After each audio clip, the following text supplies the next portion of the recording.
In application of Laplace transformation, we are going to see our next 6 problems. Among the 6, you need to solve 2 problems. Anyhow, I have given the hint. So now we are doing problems based on integral equation and then based on convolution. Hope you remember the method. Integral 0 to t f of t dt, for that if you take Laplace means that is nothing but L of f of t divided by s. Suppose it is in the form of integral 0 to t some e power or you take it as a f of u into g of t minus u du, means that is nothing but a convolution f of t star g of t. So this is what we are doing. So here I have given 6 more problems. We'll do one by one. So this is our 5th problem. Hope you remember the method. Method is first you have to take Laplace on both sides. After converting the problem into standard, that means as a function f of t or g of t or x of t, y of t, integral in terms of variable. After that we will take Laplace transformation. After that, for whatever possible function we can find Laplace, we need to find Laplace. Then if a boundary condition is there, we need to apply that boundary condition. After that simplify, you group L of f of t or L of y of t, what is the Laplace term, and then you need to take L inverse. This is what the step what we are following.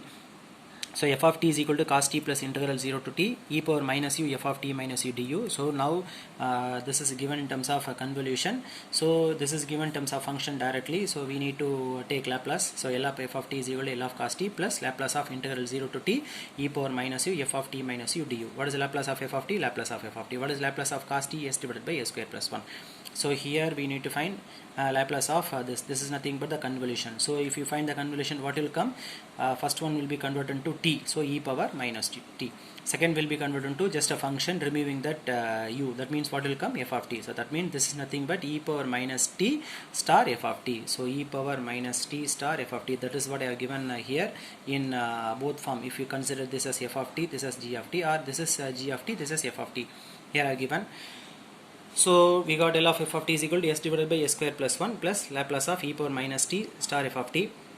So we need to find the Laplace of e power minus t star f of t. This is nothing but a convolution. We can multiply. So that is L of f of t multiplied with L of e power minus t. What is L of e power minus t? 1 divided by s plus 1. So here we have L of f t, L of f of t. So you need to combine this. That means this will go to the left hand side. If it goes to the left hand side, what will come? This will be 1. This will be minus of 1 by s plus 1 is equal to s divided by s square plus 1. Simplify this. So s plus 1 minus 1. So minus 1 plus 1 will get cancelled. S divided by s plus 1. That means s plus 1 will go to the numerator. That s will come to the denominator. So again this s will get cancelled. So s plus 1 divided by s square plus 1. So we got what is L of f of t. We simplified all. So we can't do further. Now we have to take L inverse. So what is L inverse? F of t is equal to L inverse of s plus 1 divided by s square plus 1. Don't cancel s, 1, 1 and all. We can separate. How we can separate? S divided by s square plus 1, 1 divided by s square plus 1, plus is there. So plus. What is L inverse of s divided by s square plus 1? Cos t. What is L inverse of 1 by s square plus 1? Sin t. That's it. So 7th and 6th and 7th problem is for your practice.